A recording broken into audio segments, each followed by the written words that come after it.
Este capítulo 33 del libro de Números es importante. ¿Por qué?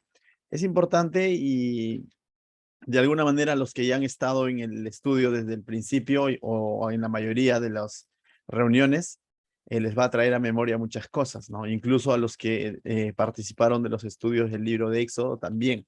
¿Por qué? Porque en este capítulo 33 lo que se va a hacer es un recuento. ¿Qué es un recuento? Es decir, se va a hacer como que una mirada hacia atrás, ¿no? Una mirada de cómo es que ha sido esta relación o cómo es que Dios ha cuidado a este pueblo desde el momento que los ha sacado de Egipto. Entonces, se va a hacer una especie de recuento. Y este recuento no lo hizo Moisés porque de pronto a él se le ocurrió, sino Dios le mandó a hacer, ¿no? Y tomar nota de cada uno de los eventos que sucedieron, lugares a donde llegaron desde el momento que Dios los va a sacar. Entonces, este capítulo 33 trata de eso, ¿no? Entonces, vamos a estudiarlo del verso 1 al verso 49, ¿correcto? Del verso 1 al verso 49. Y vamos a ver básicamente dividido en 4 partes cómo es que Dios los va a, a sacar de Egipto, del verso 3 al 4, podemos ver ahí claramente cómo es que Dios los saca de Egipto hasta llevarlos a hacerlos pasar por el Mar Rojo, ¿no? Luego en el verso 5 al 15 vamos a ver cómo es que Dios lleva esa marcha hasta el Sinaí y los va a llevar en pos de él hasta el Sinaí.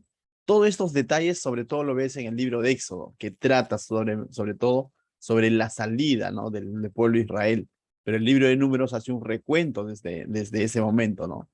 Después del verso 16 al 36 vemos cómo es que van a estar viajando, dando vueltas en el desierto por 38 años. Mira, y finalmente del verso 37 al 49 vamos a ver cómo es que llegan al monte de Moab o a este lugar donde ahora se encuentran haciendo ese recuento, prácticamente a puertas de la tierra prometida. Entonces, 4 partes, ¿no? Cuando Dios los saca de Egipto, cuando Dios los lleva al monte Sinaí, y de ahí, del monte Sinaí en adelante, cómo es que van a estar dando 38 años dando vueltas en el desierto.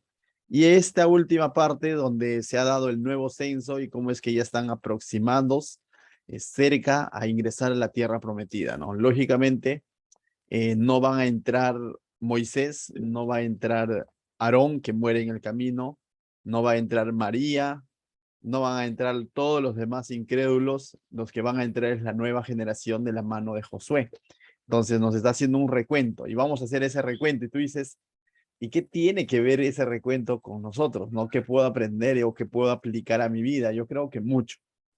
Aunque quizás a primera leída de pronto como que dices tantos nombres, pero recuerda, dice que toda la escritura es inspirada por Dios y es útil.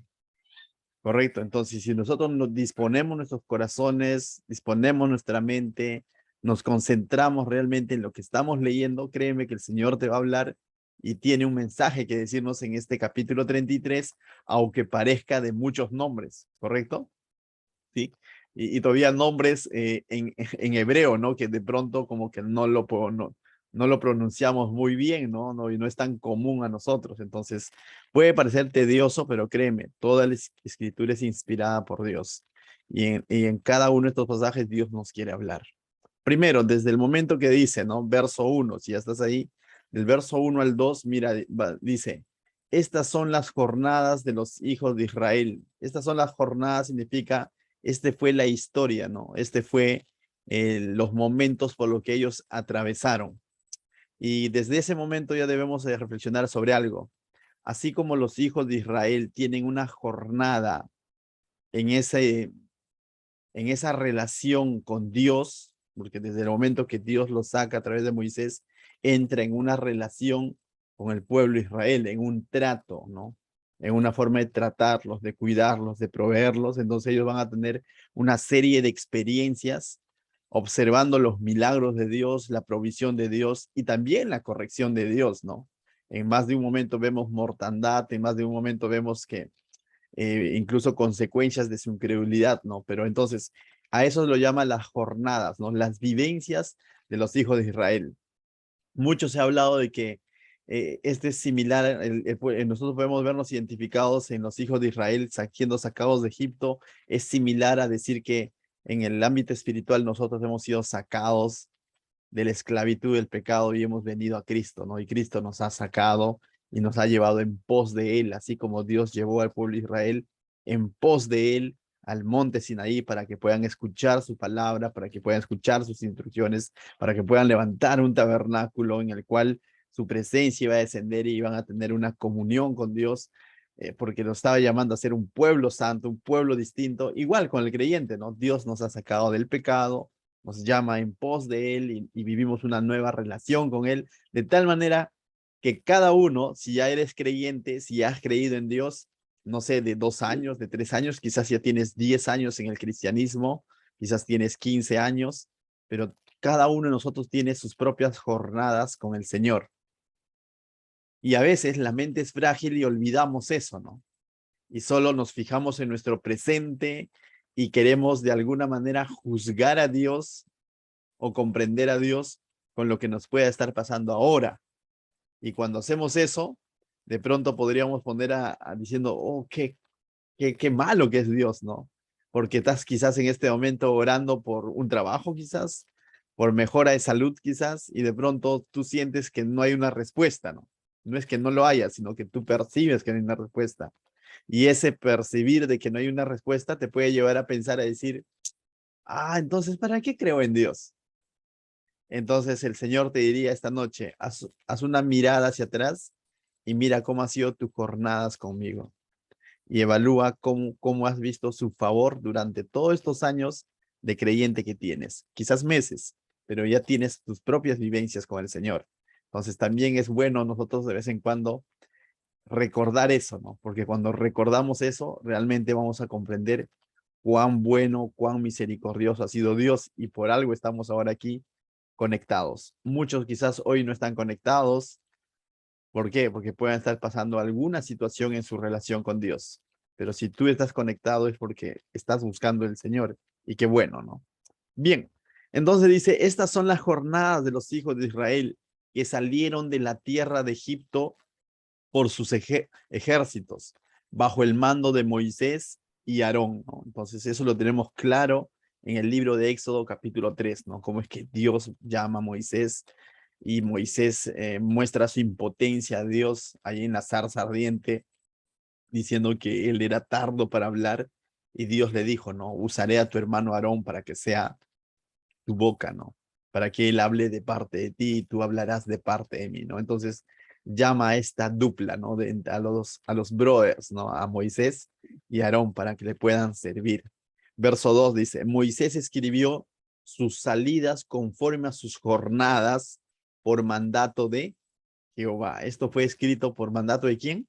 De Jehová. Y si fue escrito por mandato de Jehová, es porque algo tiene que enseñarnos. Es porque hay una enseñanza en estos escritos, ¿correcto? Entonces, no es la escritura de hombres, sino Dios le mandó a escribir esto a Moisés y por tanto hay bendición en estas palabras. Eso recuérdalo en todo momento, ¿ya?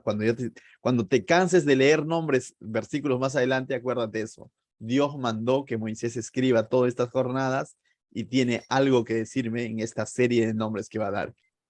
Dice, estas pues son sus jornadas con arreglos, dice, con arreglo a sus salidas, ¿no? Entonces, estas son las jornadas, dice. Estamos, para los que se están conectando, estamos estudiando el libro de Números, capítulo 33, ¿ya?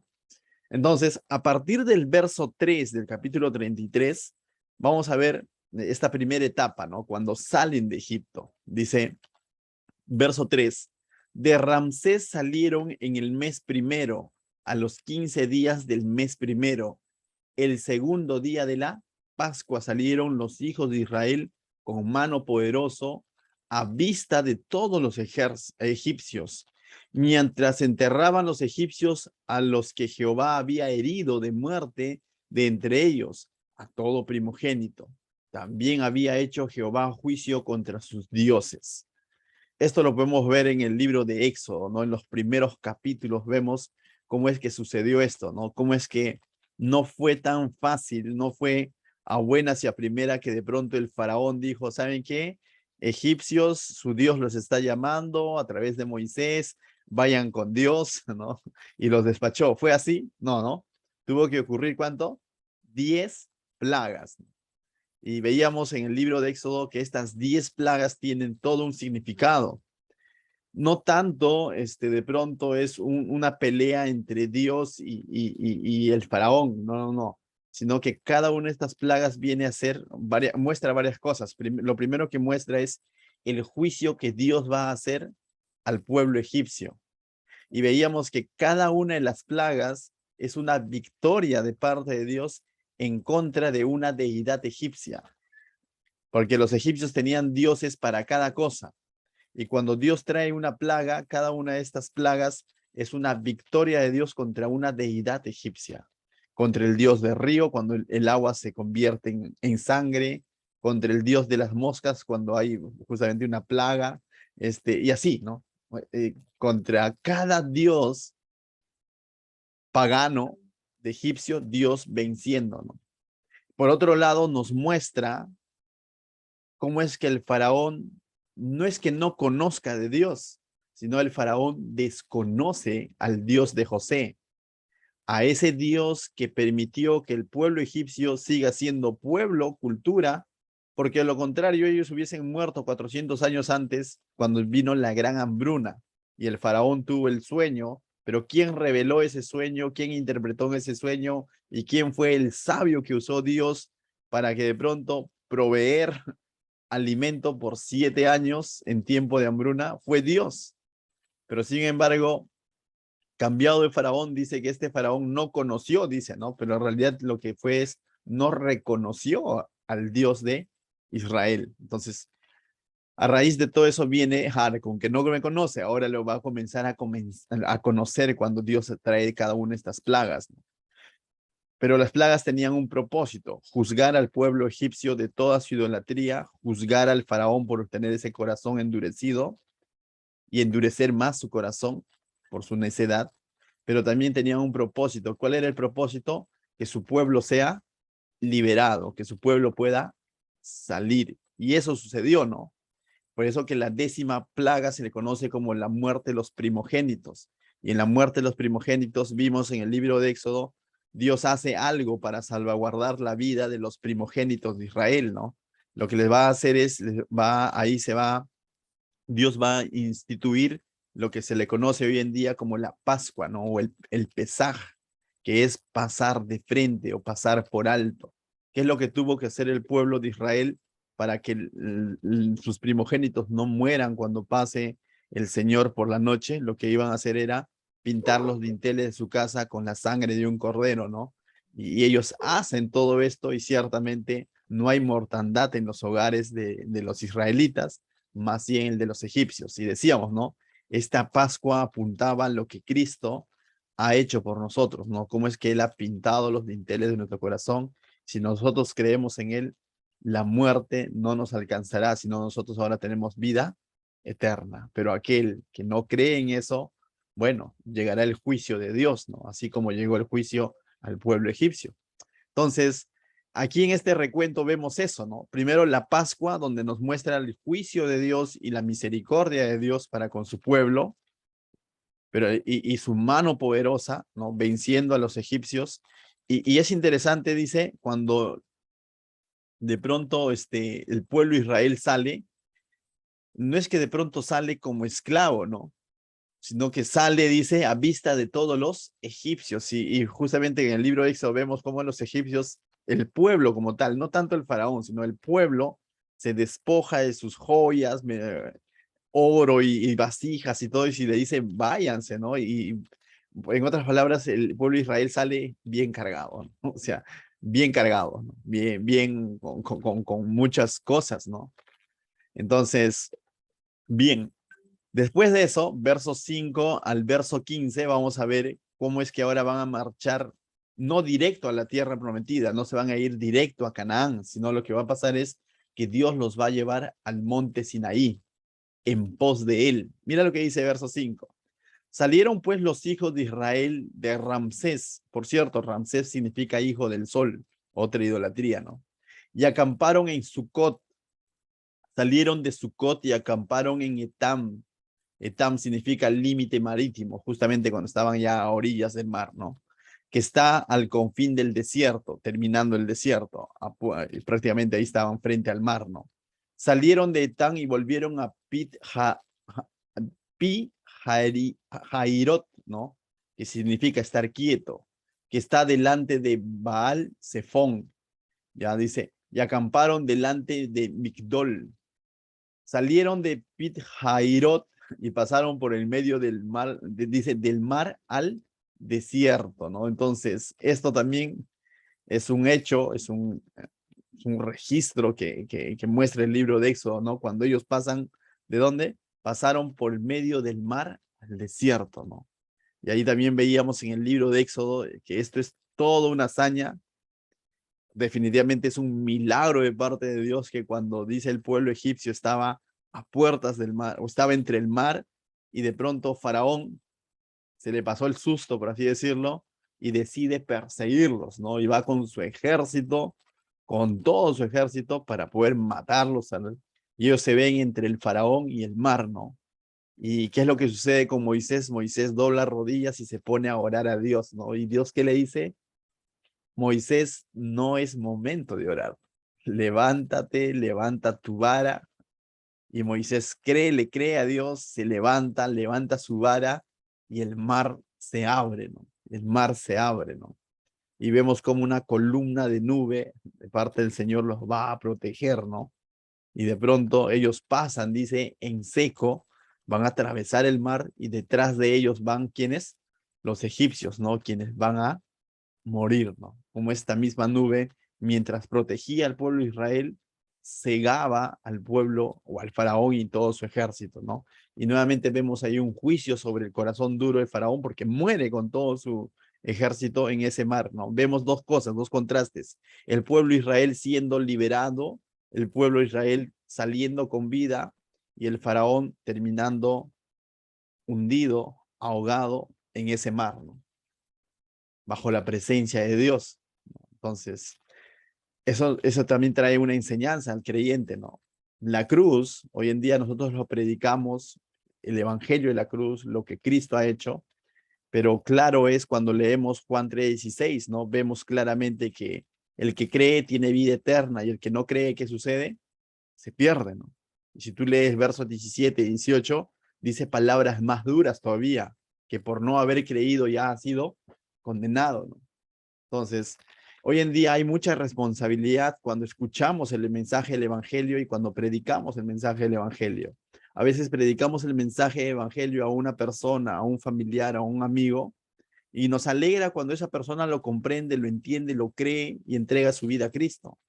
Pero también nos debe de doler cuando no sucede eso. ¿Sabes por qué?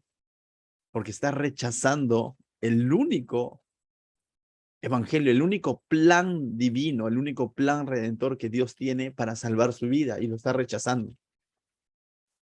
Entonces, la cruz tiene, por así decíamos en algún momento, ¿no? Dos caras, una cara de misericordia y una cara de juicio, ¿no?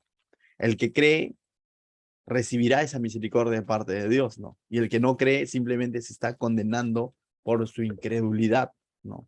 Lo mismo sucedió en el mar, ¿no? Este faraón simplemente se hubiese quedado en su reinado, pero su dureza de su corazón fue en contra de Dios, ¿no? Bien, dice, pasaron por el medio del mar al desierto y anduvieron 3 días de camino por el desierto de Tam y acamparon en Mara, ¿no? Entonces, esta palabra Mara, donde dice acamparon en Mara, Mara significa aguas amargas. Y también en el libro de Éxodo hemos visto, ¿no? De que dice, no había que tomar, ¿no? No había agua y de pronto vivieron una agua y esa agua estaba amarga, ¿no? Pero luego Dios hace que un milagro ahí, que se tire un tronco al mar, una madera al mar y de pronto el mar, no, digo, el riachuelo, el lago, y de pronto esas aguas ahora eran bebibles, ¿no? Entonces vemos cómo es que Dios de lo amargo lo transforma en algo agradable, ¿no? Entonces eso también trae toda una enseñanza, ¿no? Lo mismo ocurre hoy en día con el creyente, sí, muchas veces podemos vivir eventos amargos, pero créeme que la cruz de Cristo, el evangelio de Cristo puede transformar tu lamento en baile, como dice una canción, o un salmo, ¿no? Has cambiado mi lamento en baile. Solamente en Cristo, todo, bueno, malo, ayudan para bien. Y eso vemos en el libro de Éxodo, ¿no? Bien, verso 9 dice, salieron de Mara y vinieron a Elim. Elim significa grandes palmeras, ¿no? Donde había 12 fuentes de aguas y 60 palmeras y acamparon allí. Y ahí vemos ahí también que van a tener agua eh, que beber, ¿no? Salieron de Elim y acamparon junto al Mar Rojo. Salieron del Mar Rojo y acamparon en el desierto de Sin. Salieron del desierto de Sin y acamparon en Dofca. Esta palabra Dofka significa arreando ganado, es interesante. ¿Ya? Salieron de Dofka y acamparon en Aluz.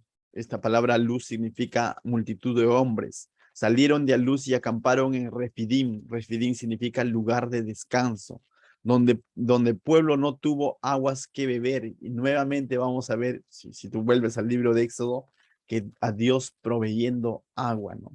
A Dios proveyendo agua para este pueblo, ¿no? Agua a través de una roca, ¿no? Y más adelante Pablo diría en la carta a los Corintios que la roca es Cristo, ¿no? Y no solamente Pablo, el mismo Señor Jesucristo, ¿no? Cuando está de pronto dice, pasó por Samaria, ¿se acuerdan ese evento en los evangelios? Y la mujer samaritana va a sacar agua y Jesús le pide que le invite un poquito de Coca-Cola, digo, de agua mineral. Y la mujer le dice, no, y tú siendo judío, ¿cómo me pides a mí que soy samaritana? Porque había todo un pleito entre samaritanos y judíos, ¿no? Tiempo atrás, correcto, todo un rechazo del parte del judío.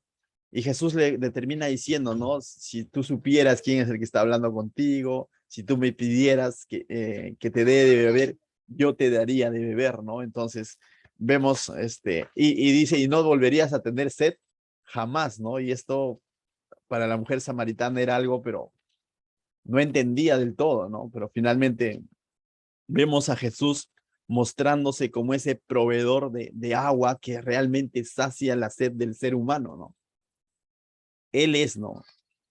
El que cree en él, ¿no? El que cree en él, dice, fluirán, dice, agua como, dice, como ríos de agua viva, ¿no? O sea, pero es eso si creemos en él. Es la fuente inagotable.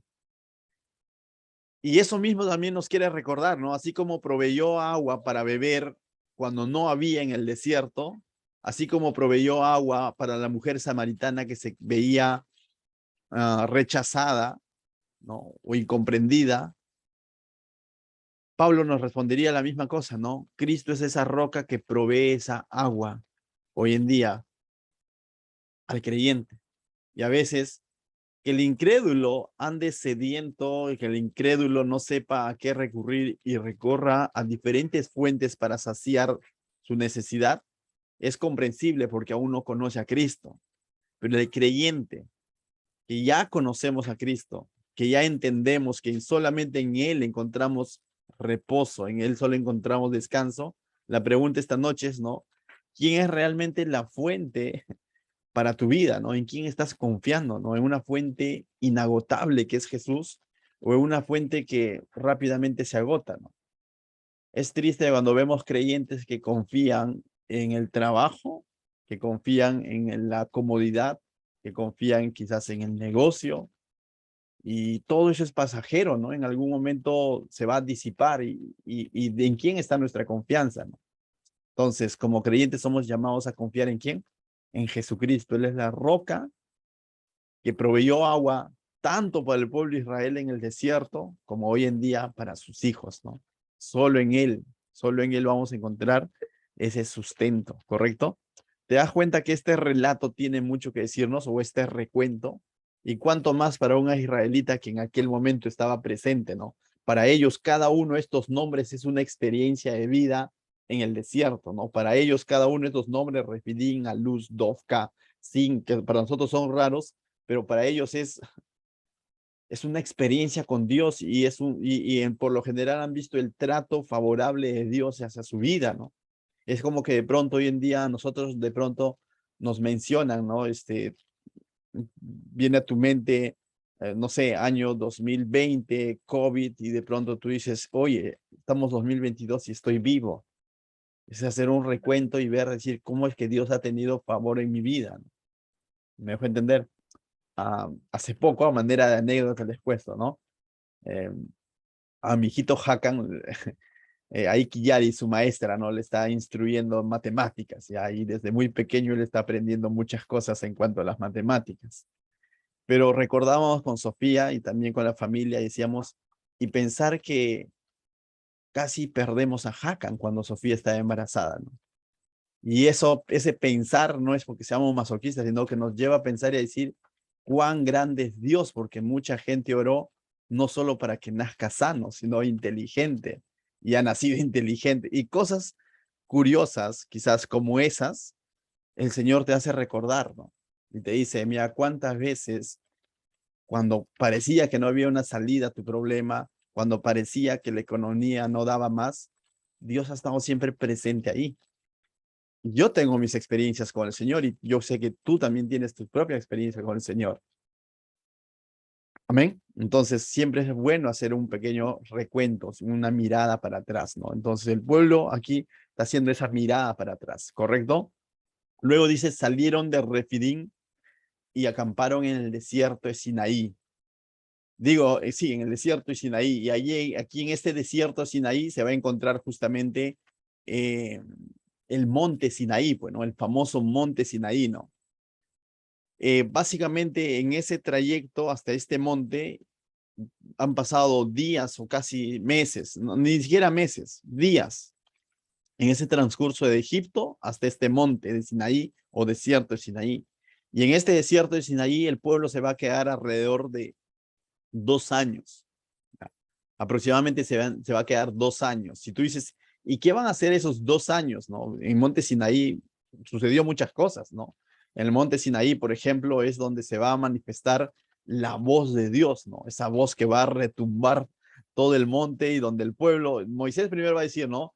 Dios, que vayamos al monte y todo, y el pueblo se va a acercar hasta cierta parte del monte, y cuando escuchan la voz de Dios, dice el pueblo, va a terminar aterrorizado de tal manera que le van a decir a Moisés, sube tú nada más, ¿no? Y escucha todo lo que te tenga que decir, luego bajas y nosotros vamos a cumplir al pie de la letra, ¿no? Eso ocurrió ¿dónde? En el monte Sinaí, ¿no? Y ahí es donde vemos a Moisés subiendo, bajando un nivel, otro nivel y detrás de él a Josué, ¿no? Como su ayudante, pero es ahí donde vemos, ¿no? Donde Moisés va a subir y se le va a mostrar, por ejemplo, el modelo del tabernáculo que tiene que hacer, ¿no? Y se le va a dar instrucciones para que levante un tabernáculo. Es ahí donde Moisés va a recibir la tabla de la ley 2 veces, ¿no? Porque la primera vez la termina rompiendo. ¿Por qué? Porque cuando desciende encuentra al pueblo haciendo pachanga, ¿no? O sea, habiendo levantado el becerro de oro y todo lo demás, ¿no? Eso ocurre todo en el monte Sinaí, ¿no? Luego, cuando viene por la segunda vez con las tablas de la ley, va a ocurrir ahí cuando de pronto va a ver la silueta de Dios o la espalda de Dios, ocurre en el monte Sinaí, ¿no? O sea, donde Dios se le va a manifestar como Jehová, ¿no? A Moisés, ¿no? Todo eso ocurre en el monte Sinaí. Cuando donde van a voluntariamente cada uno traer para construir el tabernáculo sus propias ofrendas, joyas y todo lo demás, y con el que van a construir el tabernáculo ocurre en el monte Sinaí. Entonces, ahí se va a construir o levantar por primera vez, por ejemplo, el tabernáculo. Cada uno de los estatutos que vemos en el libro de Levítico, que no vienen a ser los 10 mandamientos, sino estatutos, ¿no? Estatutos de leyes sanitarias que se les da, leyes de convivencia, de purificación, todo eso, ¿dónde es dado? En el monte Sinaí, ¿no? Entonces, todo eso va a ocurrir ahí, alrededor de, ¿sabes de cuánto? De 2 años, ¿no?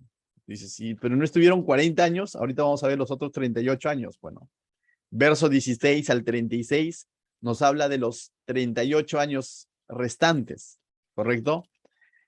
En estos 2 años que te acabo de relatar, ocurrieron grandes cosas, cosas importantes para el pueblo de Israel. Recibieron la tabla, construyeron el tabernáculo, escucharon la voz de Dios y tantas cosas, todo en el monte Sinaí. Cuando el pueblo vino en pos de Dios. Cuando ahora le toca al pueblo comenzar a caminar, ni bien van a comenzar a dar unos pasos, unas cuantas acampadas, por así decirlo, va a entrar justamente el descontento en el pueblo, se van a hartar de carne, digo, de maná, van a pedir carne, Dios les va a dar carne hasta que les salga por las narices, codornices, va a venir la murmuración, va a venir las quejas, va a venir la incredulidad de los 10 espías, y por ende, a raíz de todo, cómo es que el pueblo responde a todos estos eventos que hemos visto, cómo los ha sacado de Israel, cómo es que de pronto ha abierto el mar rojo, cómo les ha dado de beber, les ha dado el maná, les han dicho que levanten el tabernáculo, experiencias de vida que, que Dios les ha permitido vivir, ¿no? Y que hablan del poder de Dios, de la bondad de Dios, pero finalmente ellos con su respuesta, con su reacción de incredulidad, de murmuración, de queja, prácticamente están menospreciando todo eso, ¿no? Y a raíz de eso es que de pronto ahora, del verso 16 al 36, vamos a verlos de lugar en lugar, de tumbo en tumbo, de lugar en lugar, dando vueltas. ¿Sabe por cuánto? Por 38 años. Yo digo, y uno dice, ¿no? Tan tercos eran los del pueblo, pero a veces somos así, ¿no?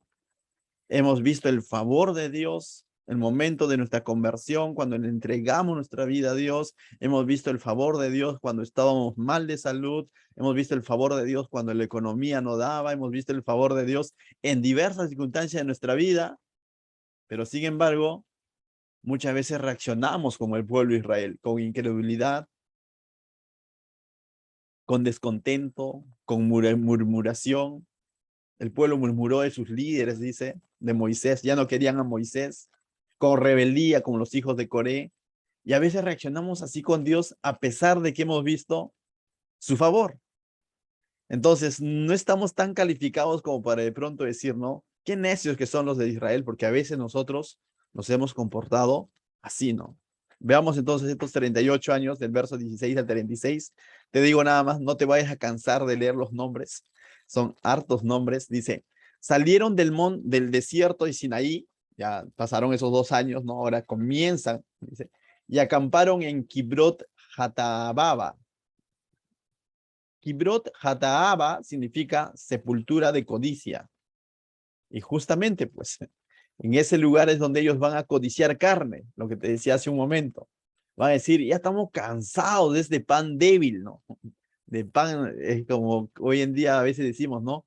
De este pan con soledad, ¿no? O sea, ya estamos cansados, ¿no? Queremos más. Pero ese querer más no se dan cuenta que los está llevando a menospreciar lo que Dios está proveyendo, ¿no? ¿Ocurre hoy en día en el creyente? Sí. Yo no estoy en contra de que como creyentes busquemos salir adelante. Eso es bueno, ¿no? Busquemos progresar en el trabajo, en los estudios, en la misma manera de vivir, ¿no? Mejorar la casita, todo eso es bueno. Pero que ese bueno no nos lleve a menospreciar la bendición de Dios, nuestra comunión con Dios, o lo que Dios está proveyendo hasta ese momento, ¿no? Pero si los afanes de este mundo van a reemplazar lo que realmente Dios está proveyendo y si Él sabe por qué está proveyendo, si los afanes de este mundo, Jesús nos diría, ¿de qué vale que gane el mundo si perdiere mi alma? A eso se le llama codicia o avaricia, ¿no? Y eso ocurrió con ellos. Acamparon en este lugar y este lugar se llama sepultura de la codicia. Codiciaron carne cuando Dios estaba proveyendo maná.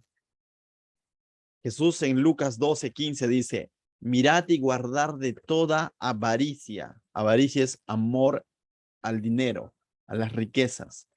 Que la vida del hombre no consiste en la abundancia de los bienes que posee. Y eso lo está diciendo Jesús, ¿no?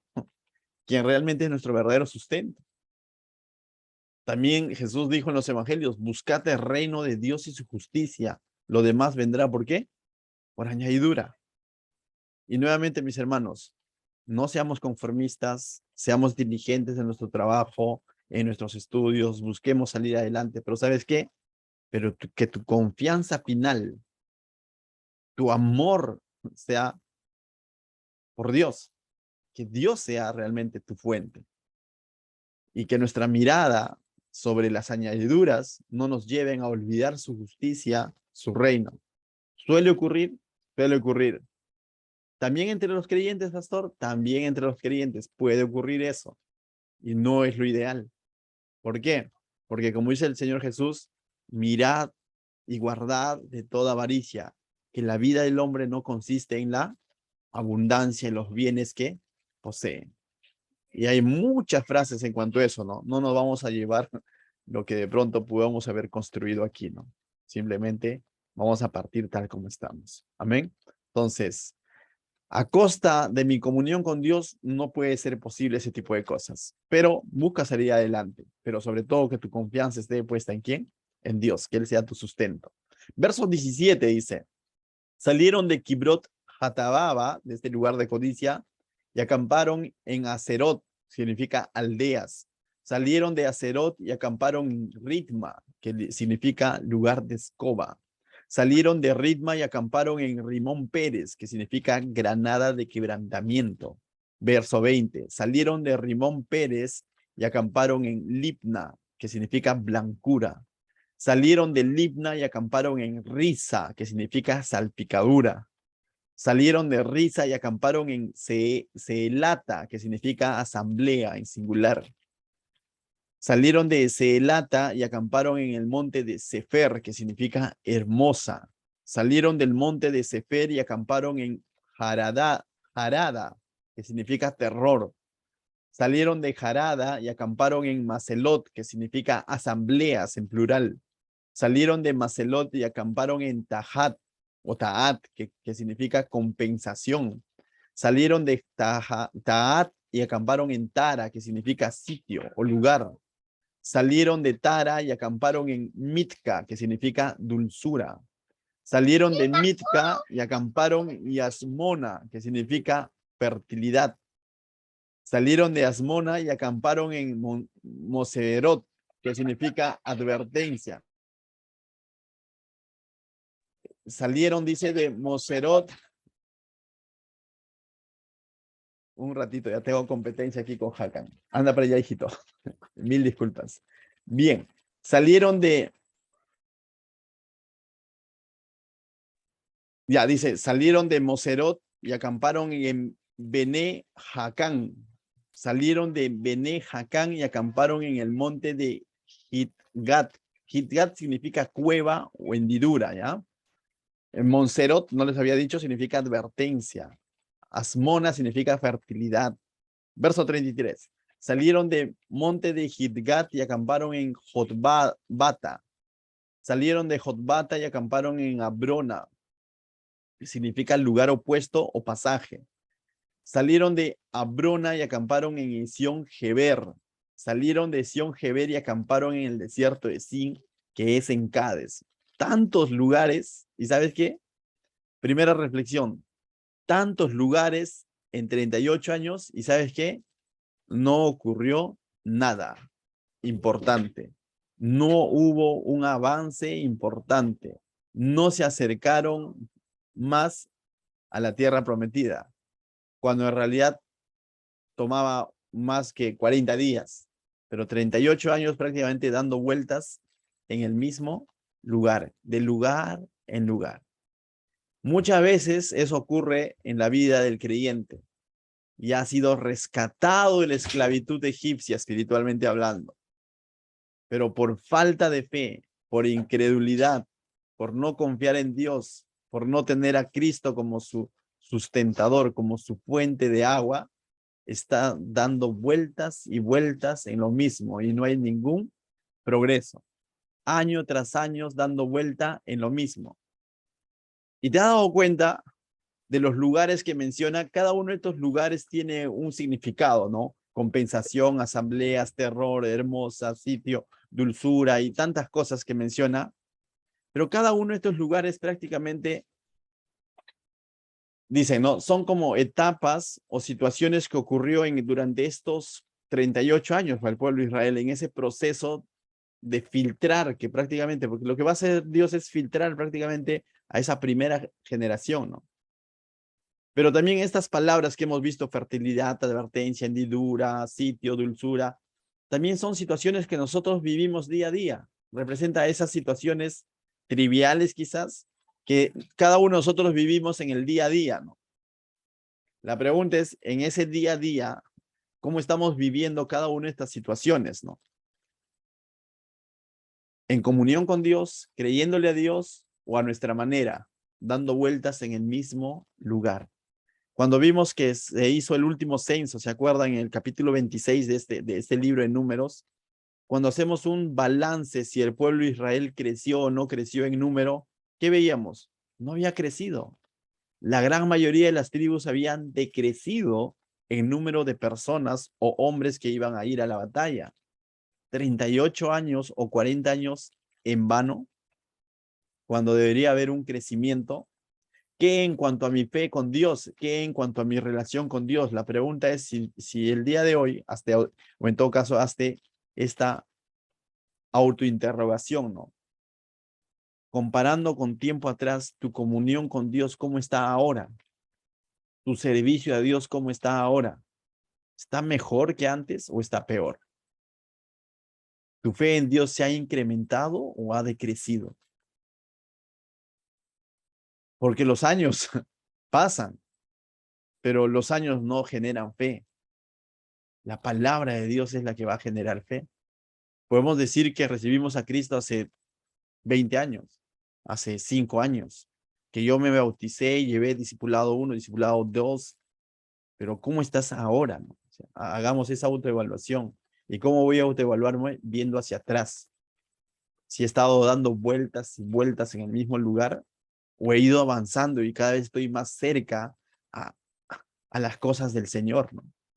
Y cada vez estoy aprendiendo más y madurando más y mi fe se está incrementando, ¿no? Así como la de Josué y Caleb que van a ingresar en la tierra prometida, ¿no? No estoy hablando de salvación, no estoy diciendo si vas a perderla, no, sino en cuanto a tu comunión con Dios, cómo está, ¿no? Es algo que debemos de evaluar, ¿correcto? El último lugar que leímos, el verso 36, dice, acamparon en el desierto de Sim, que es Cades.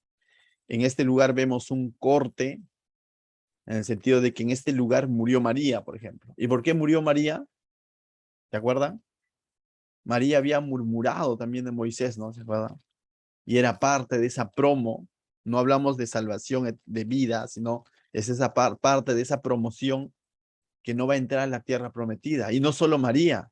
En este mismo lugar de Cades, Dios va a corregir a mismo Moisés y a Aarón, producto de que habían asumido el rol de Dios o habían renegado y no habían glorificado a Dios cuando de pronto el pueblo, rebelde por cierto, tenía sed y Dios le dice, háblale a la roca. Moisés termina golpeando la roca y termina diciendo al pueblo, qué rebeldes que son, tengo que darles de beber agua, y de pronto Moisés se puso en el rol del Dios proveedor cuando él no era. Golpeó la roca y producto de eso, Dios, de alguna manera, por así decirle, elegante, le va a decir, no, mira, no va a ser que de pronto le parte un rayo en ese instante, pero le va a decir, por tu rebeldía no me entrarán a la tierra prometida, ¿no? Vas a subir a tal monte, mira, esa es la tierra prometida, le va a hacer ver incluso una victoria contra los pueblos. Hace poco vimos una batalla donde Moisés va a presenciar esa batalla, pero no va a ingresar a la tierra prometida. ¿Y qué aprendemos ahí? Que aún los siervos de Dios son corregidos por Dios, que para Dios no hay favoritos, ¿no?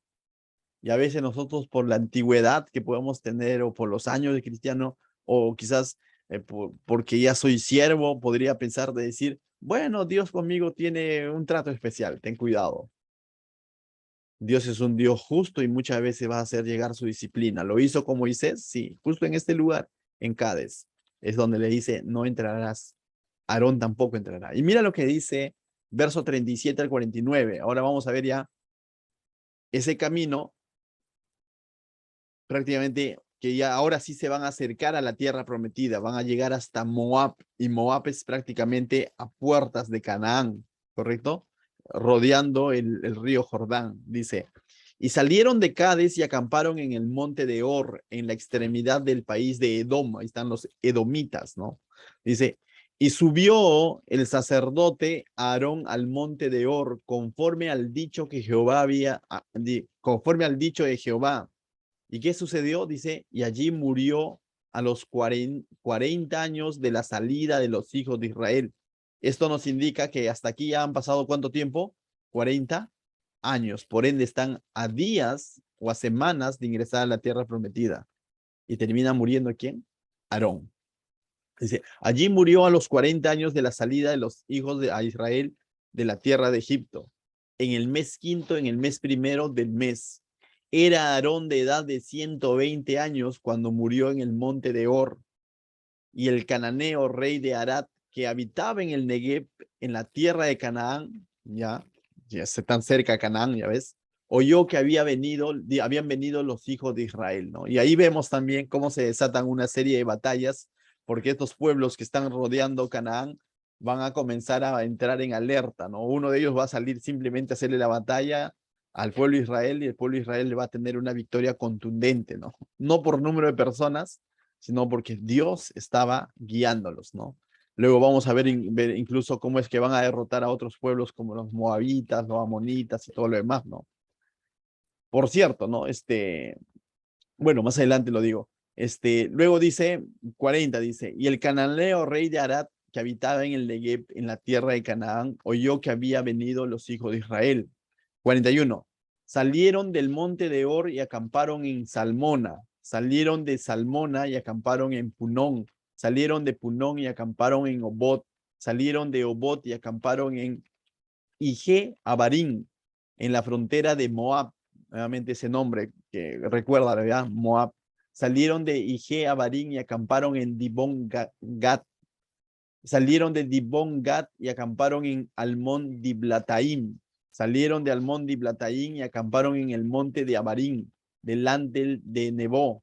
Salieron de los montes de Abarín y acamparon en los campos de Moab, nuevamente, ¿no? Junto al Jordán, frente a Jericó. Entonces, ¿esto qué nos indica? Que están prácticamente frente a la tierra prometida, a Jericó, donde vamos a ver cómo es que ingresan con el nuevo líder llamado Josué, ¿no? Ellos están ahí, ¿no? Y ahí están los moabitas, ¿no? Entonces, justo se encuentra ahí. Verso 49 dice, y acamparon junto al Jordán desde Bet Jesimot hasta Abel Sittim en los campos de Moab. Y finalmente van a estar acampando en los campos de Moab. ¿Por qué? Porque hay una batalla con los moabitas, ¿no? Una batalla con moabitas y una previa a eso también con los amonitas. Y tú dices, ¿y qué tiene que ver los moabitas y los amonitas? Los moabitas y los amonitas vienen a ser de alguna manera descendientes de Lot. No sé si se acuerdan de Lot en el libro de Génesis. ¿Y quién era Lot? Lot era sobrino de Abraham. Y tú dices, ¿y qué tiene que ver? Ellos son descendientes de Lot, sobrino de Abraham, o sea, hijo del hermano de Abraham, mientras que los de Israel son descendientes de Abraham, descendientes de Isaac, ¿no? Que era primo de Lot, por así decirlo. Entonces, los moabitas y los amonitas vienen a ser parientes lejanos, lógicamente, primos lejanos del pueblo de Israel, ¿no? Sin embargo, no quisieron dejarles pasar a Jericó o a la tierra prometida, ¿no? Y es por eso que se va a dar una serie de batallas, ¿no? Es más, ¿no? Uno de sus gobernantes de estos pueblos, ¿qué es lo que sucede? Llama a ese profeta Balán, ¿no? ¿Para qué? Para que maldiga al pueblo de Israel y vemos de que no prosperó esa maldición, ¿no? Más que su consejo, ¿no? Pero no prosperó como tal. El pueblo no fue herido a muerte, sino más muy por lo contrario. Capítulos anteriores vimos cómo es que Dios, a través del pueblo de Israel, trae juicio sobre los otros pueblos que lo habían rechazado, ¿no? Que estaban practicando la idolatría, ¿no? Entonces, es interesante. Bien, entonces ahí llegamos hasta el verso 49 y ya están a puertas prácticamente ahora de ingresar a la tierra prometida. Ya estamos en su presente, hemos recorrido esos 40 años, yo creo que en 40 minutos, ¿no? Entonces, ¿qué nos puede enseñar todo esto? Lo que decíamos hace un momento, ¿no? Cada uno de estos nombres tienen significado, de estos lugares, tienen significados que tienen mucho que ver con la vida cotidiana. Ya, tienen mucho que ver. Y estos significados habla del proceso que atravesó el pueblo de Israel en cada uno de estos lugares. Y te decía, ¿no? De la misma manera nosotros como creyentes hemos atravesado diversas situaciones con Dios. Y cada situación en nuestra vida tiene un significado para con Dios. La pregunta es cómo lo hemos atravesado. Solo hay dos maneras de atravesar esos procesos o esas situaciones que nos ocurren día a día con Dios. Uno es creyendo, confiando, y lo otro es con incredulidad, renegando, desconfiando, menospreciando, con insatisfacción. Quizás no, de frente el creyente no dice, ¿sabes qué? No creo en Dios, no dice eso, pero con su actuar, con su manera de ser, con su manera de pensar, niega su confianza en Dios. No lo decimos con la boca, pero con nuestra manera de pensar, con nuestro descontento, podemos estar mostrando eso. Pablo se refirió a todos estos hechos que ocurrió en el tiempo de Israel en estos 40 años. Pablo lo resume de una manera magistral en su primera carta a los Corintios, capítulo 10, verso 1. Lo voy a leer. Dice, porque no quiero, hermanos, y ahora Pablo ya le está hablando a la iglesia, es decir, te está hablando a ti y a mí. Dice, porque no quiero, hermanos, que ignoréis que nuestros padres todos estuvieron bajo nube y todos pasaron el mar. Es interesante, ¿no? Solo unos cuantos fueron sacados de Egipto, pregunto. O aún los que iban a renegar, aún los que iban a menospreciar a Dios. Un ratito.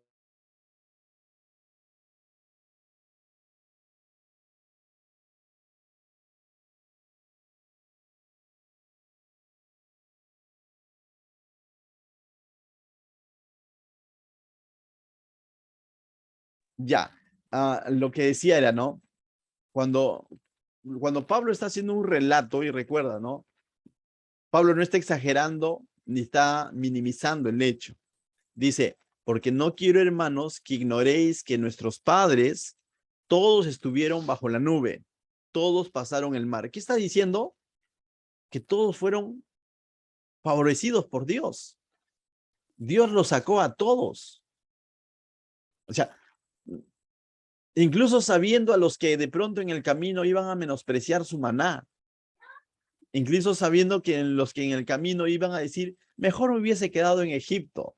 A todos ellos los sacó. Verso 3, verso 2 dice, y todos en Moisés fueron bautizados en la nube y en el mar. Es decir, fueron bautizados en el sentido de que vieron ese manifestar de parte de Dios, ¿no? Fueron salvados atravesando el mar. Fueron sumergidos, pasaron en seco. Y todos comieron el mismo alimento espiritual, el maná. Y todos bebieron la misma bebida espiritual, el agua de la roca, porque bebían de la roca espiritual que los seguía, y la roca era Cristo. Es decir, todos habían recepcionado, recibido el favor de Cristo. Pero de lo más de, dice, pero de los más de ellos no se agradó, no agradó Dios, por lo cual quedaron postrados en el desierto. Pero de los más de ellos no se agradó Dios. Hebreos dice que sin fe es imposible agradar a Dios. ¿Quiénes quedaron postrados en el desierto? Los incrédulos, los insatisfechos, los quejosos, los murmuradores, los que se rebelaron en contra de la autoridad que Dios había puesto. Ellos quedaron en el desierto. Hay diversas maneras de mostrar nuestra incredulidad, nuestra falta de confianza en Dios, y ellos quedaron en el desierto. Pues te digo, no todos los que vieron el favor de Dios en el desierto terminaron ingresando a la tierra prometida. Podemos estar en un mismo desierto, pero hay dos maneras de vivirla. Podemos estar en los mismos lugares, pero hay dos maneras de vivirla. Podemos atravesar las mismas circunstancias, pero hay dos maneras de vivirla o pasarla, con fe o sin fe, con confianza o con desconfianza, con contentamiento o con descontento. Hay dos maneras, con santidad o con pecado. Solo hay dos maneras. Pero anticipado estamos por este recuento. Anticipados estamos por la palabra de Dios, que eso no agradó a Dios. La incredulidad, verso 6, dice, mas estas cosas sucedieron como ejemplo para nosotros, para que no codiciemos cosas malas como ellos codiciaron. La codicia los llevó justamente a la incredulidad. Ni seáis idólatras como algunos de ellos, según escrito, Se sentó el pueblo a comer y beber y se levantó a jugar. Ni forniquemos como algunos de ellos fornicaron y cayeron dice, en un día 20,000. También ocurrió eso. Ni tentemos al Señor como también algunos de ellos tentaron y percibieron las serpientes. También vimos eso. Ni murmuréis como algunos de ellos murmuraron y perecieron por el destructor. También hemos visto eso. Y estas cosas le acontecieron como ejemplo y está escritas para amonestarnos a nosotros, a quienes alcanzando los fines de los siglos, así que el que piense estar firme, mire que no caiga. Mira que mismo Aarón se quedó sin el privilegio de entrar a la tierra prometida. Mira que mismo Moisés se quedó sin el privilegio de entrar a la tierra prometida. Misma que María, que tenía vara con Moisés, no entró a la tierra prometida. De la misma manera nos dice el Señor, ten cuidado. Si te crees que estás firme, ten cuidado. Vive confiando en el Señor. Verso 13. No os ha sobrevenido ninguna tentación que no sea humana, pero fiel es Dios, que no nos dejará ser tentados más de lo que podéis resistir, sino que dará también juntamente con la tentación la salida para que podáis soportarlos. Aquí la palabra tentación son pruebas. El Señor no va a permitir que seamos probados más allá de lo que no podamos soportar. De tal manera, mis hermanos, que no hay excusa de decir, bueno, quizás el pastor la predica porque él no está viviendo por la situación que yo vivo. Probablemente no esté viviendo por la situación que tú vives. Pero, ¿sabes?